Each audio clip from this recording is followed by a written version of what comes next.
বিশ্বের চোখ যখন মধ্যপ্রাচ্যের উত্তেজনা ও সংঘাতের দিকে, তখন ইসরায়েল ঘোষণা করেছে তারা 2031 সালের মধ্যে 25টি নতুন F-15I যুদ্ধবিমান কিনবে।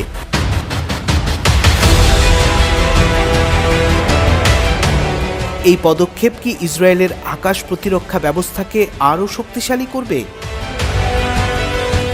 তেল আবিব $5 বিলিয়ন চুক্তি করেছে মার্কিন সংস্থা বোয়িংয়ের সাথে, যার মাধ্যমে তারা অতিরিক্ত 25টি F-15I যুদ্ধবিমান অর্জন করবে। এগুলোকে F-15EX এর বিশেষ রূপ হিসেবে তৈরি করা হবে।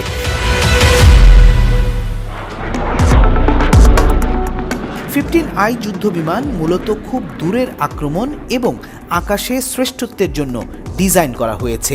এই বিমানগুলি দূরপাল্লার হামলা চালাতে সক্ষম, যা ইসরায়েলকে আরও শক্তিশালী করে তুলবে। তবে প্রশ্ন উঠেছে, এই বিশাল অর্থ আসবে কোথা থেকে? রিপোর্ট অনুযায়ী এই $5.2 বিলিয়ন চুক্তি মার্কিন সামরিক সহায়তা থেকেই দেয়া হবে। কিন্তু সেই অর্থের ভবিষ্যৎ কি?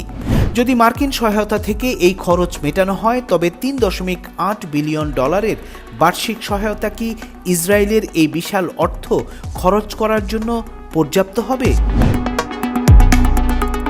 ইসরায়েলি বিশ্ববিদ্যালয়ের গবেষণায় দেখা গেছে 1970-এর দশক থেকেই ইসরায়েল প্রতি বছর মার্কিন সামরিক সহায়তা পেয়েছে, যার মাধ্যমে তারা অত্যাধুনিক অস্ত্র এবং প্রযুক্তি সংগ্রহ করতে পেরেছে। কিন্তু $5.2 বিলিয়ন এই যুদ্ধ বিমান কেনার চুক্তি সত্যিই কি মার্কিন সহায়তার সীমা ছাড়িয়ে যাবে? আল মায়াদিনের প্রতিবেদনে জানানো হয়েছে, $3.8 বিলিয়ন সহায়তার মধ্যে $3.3 বিলিয়ন ক্রয়ের জন্য এবং $50 কোটি যৌথ বিমান প্রতিরক্ষা প্রকল্পের জন্য বরাদ্দ থাকে। তাই এই চুক্তি পূরণ করতে হলে মার্কিন সহায়তা ছাড়াও অতিরিক্ত তহবিলের প্রয়োজন হতে পারে।